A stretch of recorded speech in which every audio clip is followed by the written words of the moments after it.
Hey guys, Jay here, welcome to Eons of Battle, and I got a copy of Kill Team Turned Down for What? Sometimes called Kill Team Into the Dark.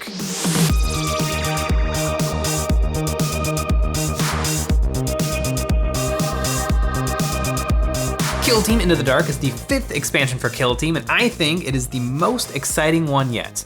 Well, I suppose the first one, Octeris, was the most exciting because it was a brand new version of Kill Team that seemed to actually be tailor-made to be a fun skirmish game as opposed to just a copy-pasting of the rules for Warhammer 40,000 called Skirmish. Kill Team 21 uses a lot of the same miniatures as Warhammer 40,000, although more and more they've been coming out with unique, special, like 10 to 14 man boxes of unique units that are really only for Kill Team. They usually have rules and are playable as different things from Warhammer 40,000, but they tend to be a little bit more niche and like esoteric and just little tiny things from the lore. If you look at this weird looking guy on the cover, this guy is an Imperial Navy breacher. They are on board Imperial spaceships traveling to and from the stars, and they would never ever make it into Big 40K. Maybe Necromunda, but what's really cool about Kill Team is because they only need to make 10 to 14 models ever. They don't have to be like, well, we need to come, do we have an army? Do we have troops and HQs and elites and heavy supports? And what can we do if we need a flyer? They can just be like, what would 10 cool guys be? How about some Imperial Navy breachers? And so we get Imperial Navy breachers, and I'm really excited for them to keep going on with Kill Team so we get more and more unique, interesting stuff from the world of Warhammer 40,000. I mean, in the Octeris box, the first Kill Team 21 box, there were plastic Krieg. The Death Core of Krieg is one of the most popular things in all of Warhammer, and we now have plastic Krieg thanks to Kill Team. So I've really been enjoying that, but let's open up the box, shall we? I did. Oh, lordy. Inside this box, there are mountains and mountains of terrain, and that is the most, well, I don't want to say it's the most important thing in this box. It's one of the coolest things in this box. So this, in a way, this is Kill Team DLC. It's extra content for the game, but I don't want anyone's alarm bells to ring. I don't want anybody to get upset. I don't want anybody to get mad, because what I mean when I say DLC is that this is essentially new material for Kill Team. It's a new map. If anybody remembers playing like old FPS shooters and stuff, the game would come with like 8 to 10 maps, and you would play them for 100 hours, and you'd start to learn every doorway, every little burnt car, everything you could possibly hide behind. You find out that if you crouch and then you scooch across a ledge and then you jump at just the right moment, you can get to the roof that they probably never meant you to be able to get onto. You've learned every single possible thing, and so now there's new maps. And all of a sudden the game is like super fresh and interesting. And that is what Games Workshop has done with this box, because they have created like claustrophobic maze-like hallways with doors that you have to creak open, or more specifically, you have to spend action points to get open. This might be one of the biggest boxes of Kill Team. It might be the same size as the previous box that came with some of the Sector Fronteris terrain, but you get a lot of plastic. And all of this plastic turns into this maze of corridors that is all modular, which, thank goodness. It would be ridiculous. It'd be so lame if like you had to build it one way or it was all designed to go together one way. Really, you've got lots and lots of walls and posts. It's basically a fence. You're just building a big fence to have your models be slinking around. And I am very excited. The details are all really, they're actually pretty good for Games Workshop terrain. Games Workshop terrain is usually cast in like a thicker sprue, and so the tolerances aren't as delicate as the miniatures. You can kind of see like the sprue looks different and the plastic feels slightly different. It's a little bit harder than the normal Games Workshop plastic, which must be, the reason for is probably that the terrain is just made to function with different tolerances than the actual miniatures. But this stuff, I mean, don't be discouraged or nervous about this terrain, because I think washes and dry brushes are gonna make this stuff look amazing. I wouldn't maybe use your Games Workshop Null Oil because I feel like that little pot that they give you would maybe get you through one sheet. But you can make a wash. Really, you can make a wash by just thinning down paint. It won't do that beautiful recess shading that real washes will, but you can purchase acrylic flow aid or flow medium from arts and craft stores. And so you mix in like 2 drops of that to 10 drops of water. And then inks tend to work better than regular acrylic paints to tint it to either whatever color you want it to be. If you want to create Null Oil, I'd suggest maybe 2 drops of black and then 1 drop of brown. For some reason, Null Oil, I mean, the look of Null Oil is burned into all of our brains, and there's a little bit of brown in there. I've tried making washes using just black, and it looks wrong for some reason, and that's because it was missing that brown. But yeah, I would definitely suggest making your own washes. Although I think really this stuff, the details are so sunken in, I think you might be able to just go paint in water and still have it look really good, especially after a dry brushing. I'd suggest whatever color you want to paint this, whether it's blue or red, to do a dry brushing of a light gray and then just a dusting of silver. Because what that light gray is gonna do is it's basically just gonna paint, it's gonna edge highlight everything. Where if you edge highlighted it with silver, the areas that aren't directly reflecting the light are gonna look dark, and so I don't think it's gonna look as striking. But if you dry brush everything with gray, every single little edge is gonna look really, really bright, and some of those edges are gonna shimmer from that silver. It's gonna be a project, but I cannot wait to get that terrain going. It looks like so much fun to play on. I've never played on like Zone Mortalis or whatever the Necromunda version of Zone Mortalis was. I don't know if Forge World still sells it, but like Forge World would sell Zone Mortalis. You got like 2 walls and a connector for like $40. It was wild. It cost hundreds and hundreds and hundreds of dollars to put together a board out of giant lumps of Forge World resin. But now you can do it with Games Workshop plastic. And it'll be interesting to see how much this stuff costs after this box. I think usually they've been selling them for like $100, which is that a deal? It's sort of a deal, but it's not as good a deal as if you get it in these boxes. And of course, it comes with the now famous, infamous Games Workshop Kill Team, and I think actually they make this for Warcry now, the movement template with circle, square, triangle, and hexagon. And of course that means 1, 2, 3, 6. And they're normal inches, so you don't actually have to use this. I still don't get it. I don't understand how Games Workshop thinks this is easier. And I've heard people say that this is Games Workshop trying to like just force people to spend more money. But I don't know, on page 1 of the rule book, it says this means 1, 2, 3, and you can use a regular tape measure if you want. It even gives you the dimensions of these little things, which is 1 inch by 2 inches. It is weird. I feel like Games Workshop might just be wasting plastic with these things, but they're fine. But getting to the good stuff, the actual teams, the Imperial Navy Breachers, which come on 2.5 sprues. And boy, they are giving me some veteran guardsman Deathcore of Krieg vibes. Man, I wish I still had that sprue, because this layout actually looks pretty much identical. I really like the kind of Victorian diving bell design they've got going on with these guys, and I'm really excited to work on my fabric, because I want to see if I can incorporate more textures into my fabric painting. And then I want to try a lot of verdigris and weathering on their big metal parts.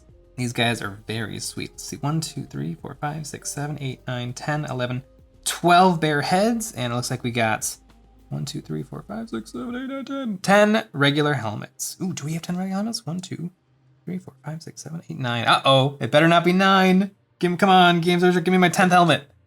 Oh yeah, there's like 5 more on this sprue. We're good. I don't know if I'm gonna go, the bare heads look really good, but the helmets also look really good. And it is almost funny to wear like an astronaut suit and then not the helmet.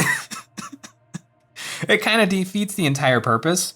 Also in the rules, so I remember when these were shown off, a lot of people, because a lot of people weren't that interested in Imperial Navy Breachers. I think that they're pretty cool. I really liked Games Workshop's animation Angels of Death, where you actually get to see some of these guys fight the Genestealer cult. But most people probably don't know or care what these are. But they actually have some fun rules that make them different from playing regular guardsmen. Which, man, how many guardsman teams are there? There's the Compendium Guardsman, the Guardsman out of the Octeris box, the Veteran Guardsman. You've got, if out of the Compendium again, you can play with Tempestus Scions, so that's your third guard team. And then I would kind of say that the Chaos Blooded is also a Guardsman kill team, because they're Renegade Guardsmen. So there's a lot of ways to play Imperial Guard and kill team. And so this would be number 5, but I do think that these are gonna play a little bit differently because everybody is armed with shotguns instead of las guns. And shotguns are pretty decent at close range, 3/3 damage, hitting on 3s. That's better than guardsmen usually get. And I mean, shotgun, who doesn't want, shotguns have historically been terrible in both 40k and kill team, although I bet in the close confines of this terrain, I bet that there's gonna be a lot more practical uses for shotguns. And there is a stratagem to make the long range, because the shotgun has 2 profiles. It has a pretty good short range that I just mentioned, and then it has a horrible long range. I think it's 1/2 damage. But it's good that they have that long range because, you know, people are gonna play these not just on this board, but on other boards as well. And so it's good to not have every single person on the team locked with a 6-inch gun. And there is a stratagem I think it's a piece of equipment that allows your shotgun long range profile to be hitting on 2/3 instead of 1/2, which is just barely good enough to be adequate. But I would probably take it a few times if I was playing on a really open board where I'm gonna be shooting from across the map. And this little shield is really, really cool because you can be a mobile piece of cover. And if your opponent has to draw a cover line through your guy with a shield to another character, maybe your hero or somebody like the guy controlling the bomb. By the way, this guy has a bomb squig basically. You can actually provide protection for that unit. And speaking of bombs, there's a servo skull that you can make explode, and there is a cat unit that is pretty much like a regular communication specialist if you're familiar with any of the other kill teams. But yeah, these are gonna be mine. I'm gonna paint these up. I'm splitting the box with Nick, and he is going to be playing with the Kroot. And I already have Kroot, and I play Kroot all the time in Kill Team, and I love them. I think they have excellent rules.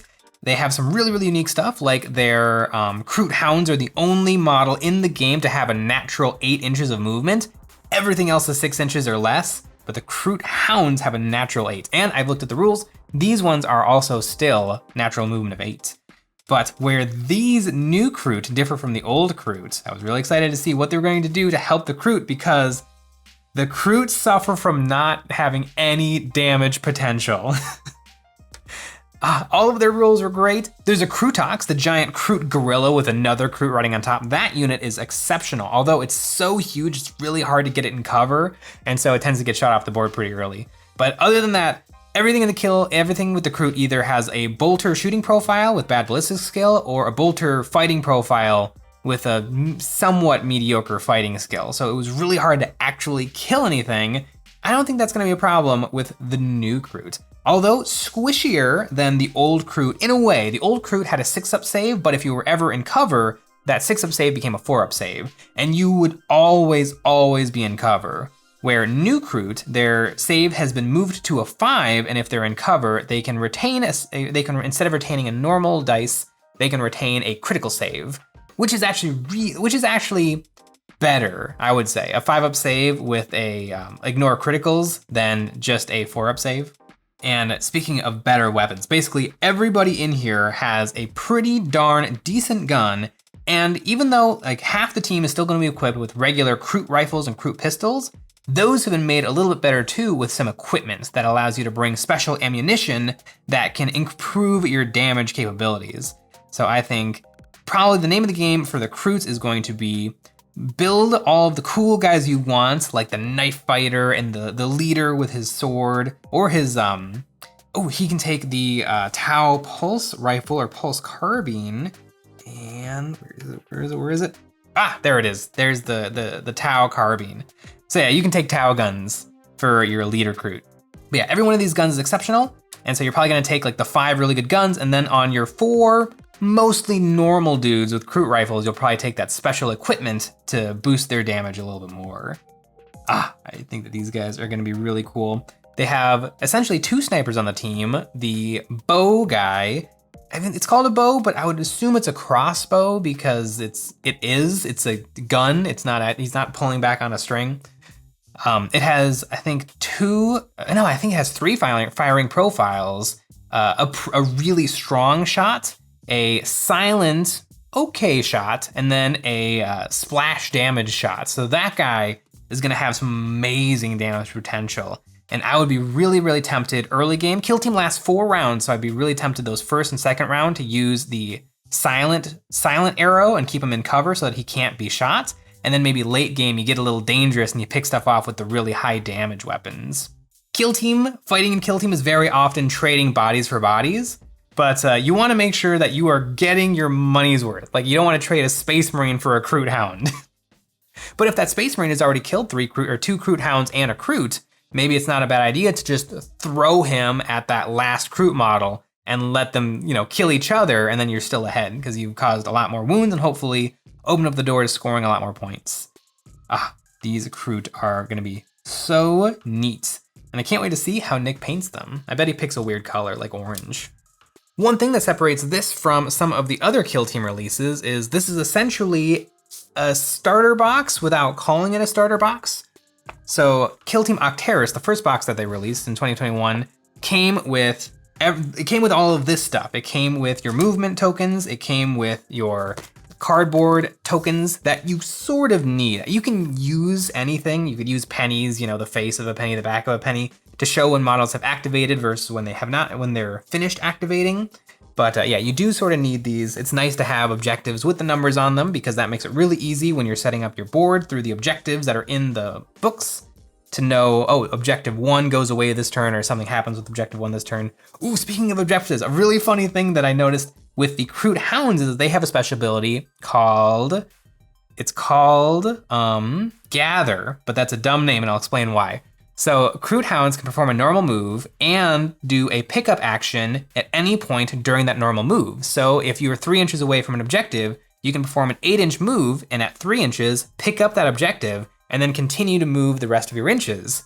And that should be called fetch, right? Go fetch the objective. Fetch, go, fetch boy. Why isn't it called fetch? They're Kroot Hounds, they're puppos. That would have been the perfect name. Like, were the lawyers who write Games Workshop rules so like, well, technically with fetch, the dog is supposed to bring it back. So that's not really fetch. I would say that that's more of a gather.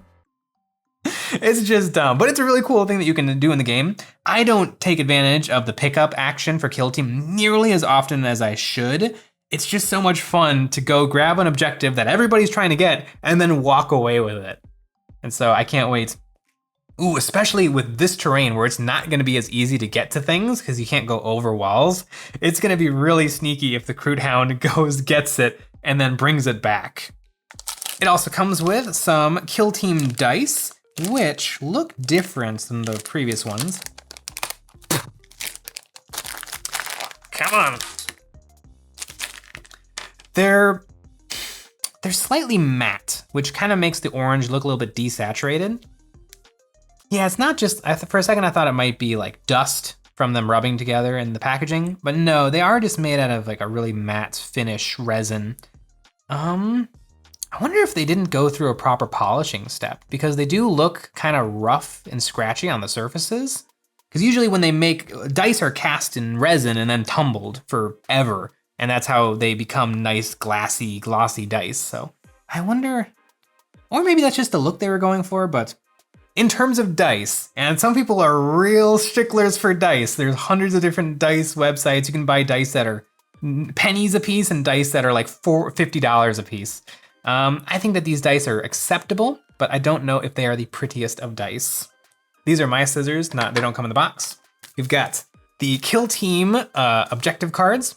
These are really, really nice. I was playing wrong for the longest time. I thought, so there are 24 cards, 4 suits of 6. And I thought you were supposed to pick from any of the 24 cards, and those were the secondary objectives that you were gonna be playing with. But everybody knows this but me. I don't know why I'm explaining this. But when you look at your kill team, it tells you which suits you're supposed to be playing from. So if you're going to be playing, secure or one of they all have, these suits have their own unique names. And so then that knocks it down to 6 cards. And of those 6 cards, you pick 3. And so I really like them. It's a really simple and easy way to have some extra objectives. And what's fun is you start out the game knowing what you need to do, but you don't know what your opponent needs to do and vice versa. And so sometimes you have to kind of think like, is he going for a Slay the Warlord? Is he gonna score extra points? Should I be sneaky? Should I be greedy? I like the secondary objectives. They are printed in the back of the rulebook, so you don't need the cards, but they are very nice to have. I would say the cards are not a bad get. And finally, really, the reason I wanted to make this video and the reason that this box is so near and dear to my heart is because historically, these Kill Team releases have all come with game boards of tan sand. And not only were they just tan sand, they were multiple different shades of tan sand. It would have been one thing if Games Workshop made all of the boards the same color so that if you line them all up, you could maybe expand your small Kill Team board into a large sized 40K board, but no, different colors of tan sand. So we have a new Kill Team box. What color of tan sand are we gonna get today? It's not tan sand. It's like a cool industrial environment, which it really should be, of course, because wouldn't it look weird if there was tan sand with your bulkheads and doors and walkways attached to it? Yeah, it looks like they have photoshopped together some images of their own pieces of board terrain, and it looks really, really nice. I still have to complain though. And so this board looks lovely. My only flaw is that the reverse side, they print on both sides so that you can essentially have 2 designs. It's the same design, just painted very slightly differently. I feel like it wouldn't have been that hard to come up with something else for the other side. Maybe one side looks a little bit more oily and grimy and the other side is super rusty. Or, one side is pretty clean and the other side has got like, a couple of inches of water everywhere. There's some really neat stuff that you could have done with 30 minutes of Photoshop and I mean, because they printed on both sides full color. It's not like it would have charged, it wouldn't have cost them a cent more to do this, I guess, except for paying somebody, a day to whip up a new piece of art or just Photoshop the art that they already have created, but a little bit better. But I'm gonna be happy that it's not tan sand. They have teased in some of their Warhammer community articles that they're gonna be continuing with this Gallo Hawk or Gallo Dark, this Space Hulk that all of these kill teams are fighting on. And so it'll be interesting to see what they do with the boards, if they're all going to be identical boards so that you can have them all bump up next to each other, or if everyone is gonna be a slight variation of this design, which is industrial gratings and fixtures. So only time will tell on that.